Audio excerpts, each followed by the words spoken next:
Hello everybody, this is DH Thorne here. This is the next video in my Demon in Review series. The first one was concerning Nyarlathotep and my experiences with that entity. This one's going to be about the demon Malphas. Now, Malphas is a demon of the Goetia. He's also found in other traditions. Um, and he first appeared to me and kind of was one of those demons that was really kind of like throwing the brick through my window. I kind of didn't have much choice. We had to do something with him. Because late one night, my wife and I were sleeping, and my dog started acting up and acting crazed and was really focused on a corner of the room, of the bedroom, and it woke me up. And she was just staring into that corner, kind of creeping me out, like, what are you looking at? And she wouldn't stop. And this went on for about a half hour. I took a little bit of video of it. It's on my blog. You can kind of see, like, this picture of my dog just staring in the corner. My wife wakes up at some point to tell me that she had this quasi-nightmare dream. It wasn't really a nightmare, but it was a very vivid dream that woke her up. And in this dream, it was basically myself and my wife in the middle of like a ritual in the woods, and I was being assisted or controlled or channeling this crow raven demon that was standing behind me and was kind of like moving me. And it was really something for her. It was kind of like, she's had vivid dreams before, but this one, it just kind of knocked her for a loop, like made her a little, not upset, but concerned. Like, is this thing calling to us? And it was very clear that it wanted us to do something together. And that kind of fits a lot with the description of Malphas. If you look up Malphas in the Goetia, Malphas is a demon that brings together artisans. And my wife and I are pretty much artisans. We're very handy. We're very crafty people. We build things. We mod things. We hack things. Um, I do a lot of craft work. She does even more when it comes to like seamstressing and stuff. She'll make cosplay outfits, and we don't like we like to custom make a lot of things for ourselves. So that's kind of important. And it seemed like it was a good fit. Like here we go. Malphas is bringing together two artisans. And Malphas is a demon that does a lot with protection, which was kind of heavy on my mind at the time as I was getting deep into the occult again. At this time, I was still reawakening to this, so I was still kind of like, I don't have any protection set up. I don't have anything. Just some basic energy work. It wasn't enough. I felt like I needed something there to help us. And Malphas is very good at protection. His big thing is towers, which makes sense from an archetype standpoint of a crow, because you can picture like a tower with a bunch of crows on it. And a lot of that for Malphas's perspective is not just protection, but early warning and detection. You can think of a tower as not just a structure that protects things, which it does, but it's also a lookout. It kind of has both. And so I felt Malphas is going to be a really great protective entity to have in our stable. Malphas is also going to be very good for what was the other thing? Knowing your enemies and disrupting your enemies' plans and things like that. And that felt like it would come in handy. And lastly, he's very good at giving familiars. And so that's something I'm interested in. I always like having a familiar or two or three or four or 10. I like having these entities around that I can call on to do minor tasks for me magically or even in mundane sense. You lose something in the house, it's kind of important. Sometimes you can call on your familiar to help you find it, or you can use a familiar to help you scry, or you can have it go after things you want, or attack people, or they come in really handy when you're doing conjuration, because you can use this entity to help, especially if you're having trouble focusing, you can use this entity to help you, find the entity that you're trying to channel and lead it to your ritual space, which is very helpful. So, as a result of this dream, I did some meditation, some deep thinking, and I came up with a ritual that we could use to conjure him. Now, normally when I work with demons, I keep it pretty simple. I just use a sigil, some candles, some incense, meditation, maybe a circle, maybe a triangle. I don't really get too heavy into it. I chant their end, maybe I chant their name, and I visualize and I do all the energy work. And it's not very ceremonial, we'll say. But because my wife was new at this, and because I hadn't done this with her before, and I was a little uncomfortable, I felt having a more high magic ritual ceremony to work on a little bit better, because it would allow us to kind of get lost in the ritual, you could say, and forget that we're husband and wife trying to work with a demon for the first time. I've got like a virgin involved. It's kind of like, this is my wife, please, and you're embarrassed a little bit. So it kind of helped keep your mind off the parts that you weren't comfortable with. So having this ritual to use was partially a distraction, and it allowed her a way to channel energy into the ritual. It gave her something to focus on that was involved in calling this entity, and it worked pretty good. I give the ritual out freely to people who want it, and it's very useful, to us, even still. But now I wouldn't do that. Now I would literally just use the sigil and summon him, and that's what would happen. Now, Malphas as a demon, as an entity, is all entities will give you a different personality and different preferences for communication with you, and different vibes and different this and that. Malphas to me came through, and this is possibly because I was a little tainted from my research that I did, where I kept seeing things coming up for like Castlevania. There's like a boss called Malphas, which is a big crow monster. So part of what he comes through to me is a very quiet, enigmatic crow figure.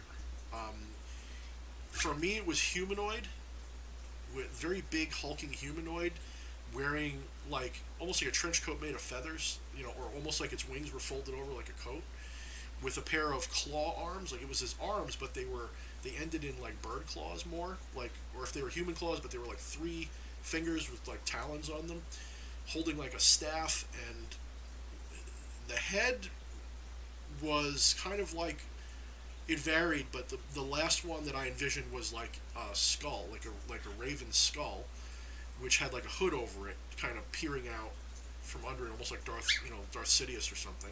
This big hood and this demon crow skull under it with I see them as black eyes. They were just black empty holes, but and the feet were like bird's feet again, and this is what I'm visualizing, as I'm working with him, and it's very enigmatic, and it doesn't. So far, it hasn't really spoken to me.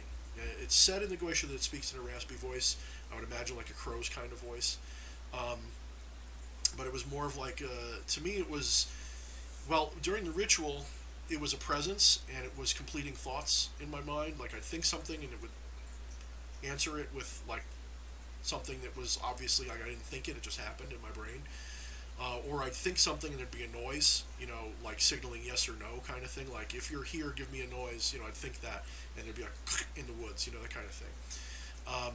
And in addition to that, we actually probably, during this ritual, we probably actually also brought along Malphas, which Malphas and Malphas go together. They tend to be together whether you want them to be or not. They tend to be like aspects of each other almost, but they're not. They're really good friends. They come together in pairs. And Malphas is a little different. Instead of being a crow demon, this is more of a, was it a pigeon? Like a pigeon demon. I think it's specifically a specific kind of pigeon, or a dove or a pigeon, something like that. I think it's something like that. I'll have to look it up. I never worked with Malphas specifically, and we heard, like a hoo in the woods. Like, oh, okay, it's the middle of the night. I mean, it's about midnight, and you hear this sound that is kind of out of place. So I'm like, something's there. Something's here. We got a double pull, I guess you could say. So Malphas arrived, and I got very strong. When I work with these entities, I sometimes get very strong physical manifestations. I sometimes get visions, which is unusual for me because I don't think in pictures very well. So if I see a vision, it means something to me. And I'll hear things, or I'll hear them as inner thoughts. Most people will tell you that that's what these come through as thoughts or something personal to you. They don't come as things you hear. But in this case, I didn't have many thoughts going through my head that were coming from an outside source. Maybe it's because I was distracted because of the nature of what I was doing, but it was very much kind of like a quiet, mysterious answering of questions. It was like you'd ask a question, and you'd immediately get an answer. You'd ask a question about something else, and you'd get a thought that would lead you to an answer. One of them in particular was, I thought to myself, should I keep your sigil or should I burn it as an offering? And I was going to say burn it as an offering, but I only got to should I keep your sigil? Um, give it to no. Should I give my wife your sigil to keep, or should I burn it as an offering? Um, because part of what we were doing was we had asked Malphas specifically for three things. I had wanted him to protect my family, my loved ones, my household in particular, to give me gnosis to help me understand shadow entities a little bit better, to help me work on a book, and in return he's going to be part of the book, um, and to bring me a familiar. And that was a very important one to me, was bring me a familiar. And so part of the protection was I wanted my wife to have a big piece, because I said, what do you want? She says, I want protection. So my thinking was, should I have my wife hold on to the seal as her way of staying connected to this? And before I could say hold on to the seal or burn it, before I could say or burn it, a big log fell in the woods. Like, it was like thump, a crash. And we were like, oh, what was that? And I'm like, he wants you to keep the seal. He wants you to keep the sigil. And I suddenly got flooded with this understanding that he wanted her to keep the sigil in a secret place where only she and I would know about it, like her, behind a bookshelf or something where no one could find it, and that the protection would end if someone who wasn't protected by it found it. So it's kind of meant like this is like the secret hiding spot, keep it safe. So I got that, and she was like, whoa, okay. And so that was kind of like the first experience. We got a positive, response to each of our requests. And I was given this understanding that I would have to make an offering to him in the form of food or whatever if he was going to bring me a familiar. Now, one of the things it says in the Goetia is Malphas doesn't like to be sacrificed to. And part of my understanding of that, I had two different kinds of understanding. One was he doesn't want you to just make offerings without asking for something in return and getting something in return. So if you kind of feed him, kind of like, think of like a crow, right? It's kind of like a pet or something. If you just feed them, they don't do tricks. You kind of have to ask them for something in return, otherwise they're just going to mooch off of you. And I think, crows and ravens, in cultures and history, that's kind of like what you could expect. They kind of mooch, So I was very clear that I was, when I had laid out the little bit that I had laid out was, this is so that you show up. It wasn't like, here you go, take this because I'm giving it away for free. This was, if you come, you can have this, I'll leave it for you. If you stay and answer our questions, I'll leave it for you.